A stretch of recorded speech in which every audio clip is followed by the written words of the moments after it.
Believe it or not, many avoidant men tend to believe essentially lies or at least falsehoods about their anxious partners.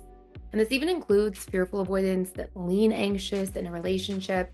And these lies often end up as the very things that disrupt a relationship and can even cause their downfall long term. But these lies are myths based on their own conditioning and their own subconsciously formed perceptions.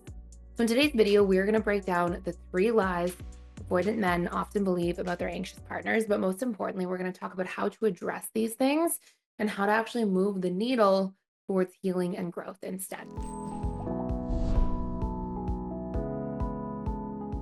So, number one of the biggest things, and this is especially prevalent amongst avoidant men, but this is also prevalent amongst all individuals the vast majority of the time when they first learn about attachment styles, if they're not securely attached. And it's this idea that anxious partners need constant time and attention rather than consistent time and attention. And what I mean by this is quite frequently we'll have partners who think things like, oh, my partner needs to literally talk to me over text 24/7. They need to me to be glued to my phone. They need me to be constantly answering, be at their beck and call. And this feels overwhelming and engulfing.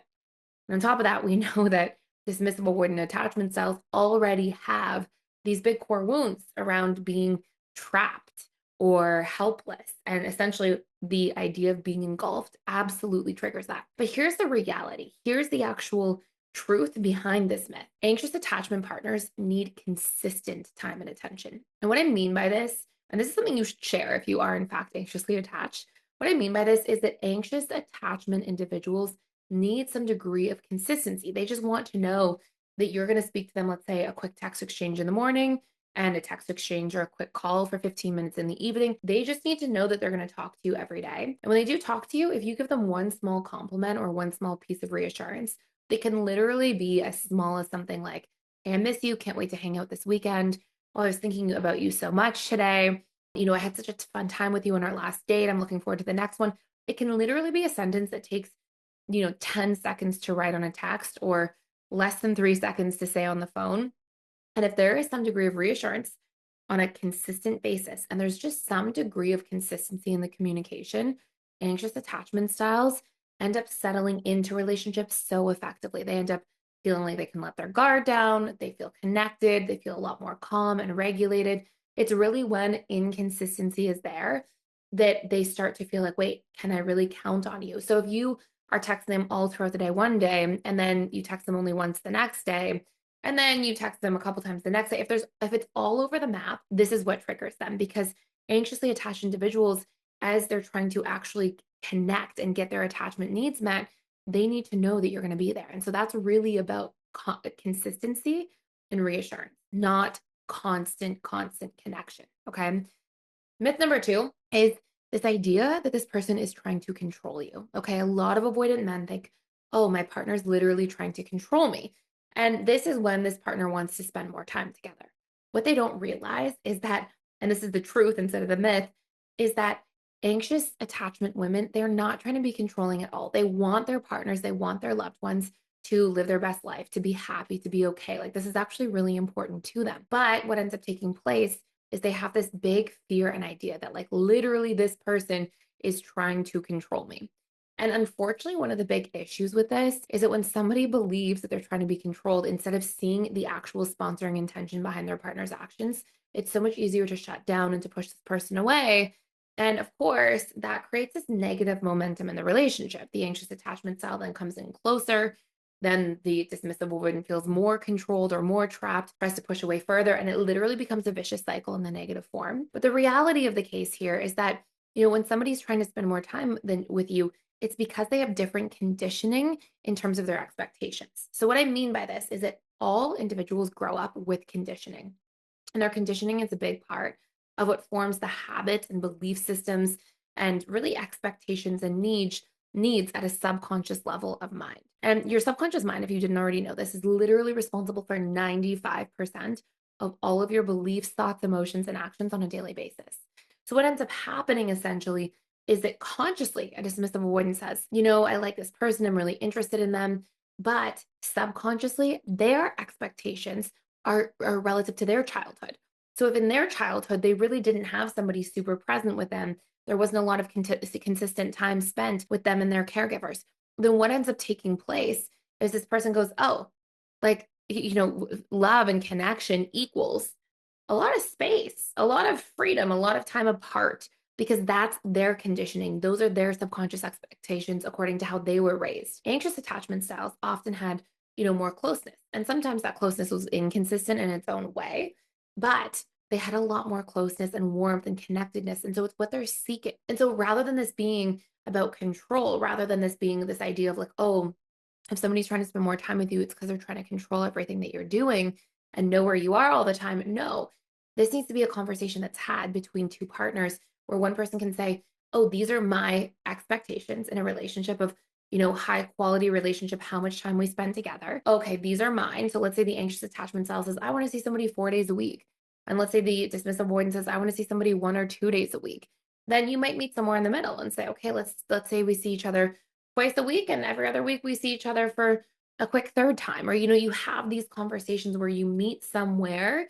But if you're not having these conversations, then the dismissive avoidant often assumes, okay, this is actually about control, and it's simply incorrect. Now, before I tell you about lie number 3 and what the actual truth behind this is, I do want to let you know that if you are somebody who's looking to dive more deeply into how to really understand a dismissive avoidant partner, how to connect with them according to what your attachment style is. And I don't mean just like connect with them, I mean actually get to the roots of healing this relationship so that you both can become securely attached together, and really diving into those root cause issues and learning to move through them. We have a whole course you can check out fully for free, just for a limited time. It's called the Dismissive Avoidant course, and it comes with whatever your attachment style is: dismissive avoidant and anxious attachment style relationship healing course. We also have one for dismissive avoidant and fearful avoidant, or dismissive avoidant and secure. And I'll put a link to check that out fully for free. And it's mental health month right now. So we're actually doing this just for a limited time. We do this twice a year. And right now you can actually check this out fully for free for 14 days, which gives you more than enough time to like get all the materials from the workbook, print everything off, get all organized, get through the course in full, and even check out a second one after that if you want to, because there's a lot of amazing courses on there and you get to check them out all for free for 14 days. So I'll put that link down below. Number 3, there's this huge idea that dismissive avoidants believe in. It's really this myth or this lie that differences equals incompatibilities. And what I mean by this is that they tend to think that if you have a difference, because dismissive avoidance didn't grow up seeing how to model, seeing modeling of how to resolve conflict actually shown in front of them.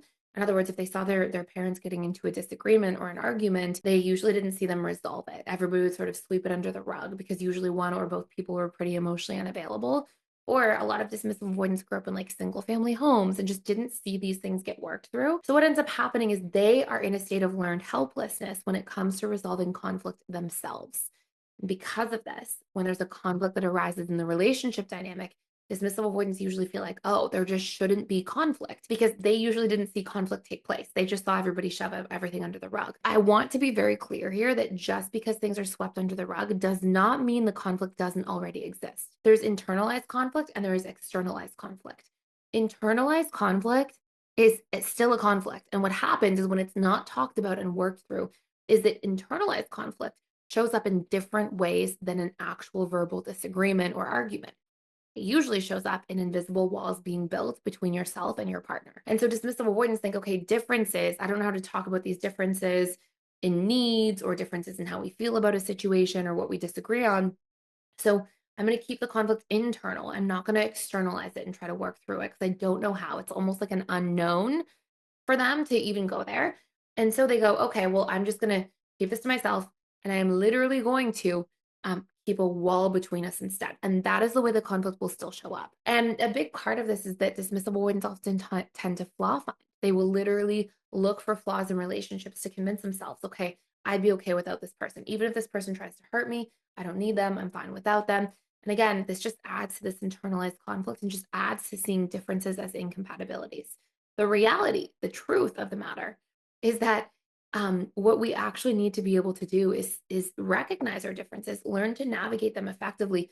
A lot of the best relationships are actually between people who have a lot of differences between them, but they know how to navigate those differences with grace and in beautiful ways. And what that actually allows is for more richness between two people to occur.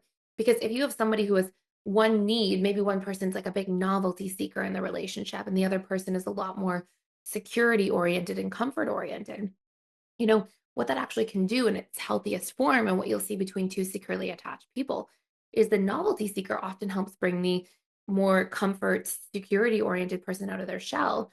And the security, stability oriented person helps to ground and anchor and stabilize the novelty seeking person. And they come into harmony together. And that's how relationships are supposed to work. Differences are actually supposed to be strengths that we adapt and adopt with one another to come into a state of wholeness. And if we are not understanding that, then we actually miss out on some really powerful opportunities to learn and to grow together in relationships as a whole. So let me know if you want to hear more content about this. Let me know what you're seeking in terms of support and help down below. I would love to hear from you in the comments. I'll make some content accordingly. And thank you so much for stopping by and for watching this today. Don't forget to check out our 14-day free trial, and I will see you in the next video.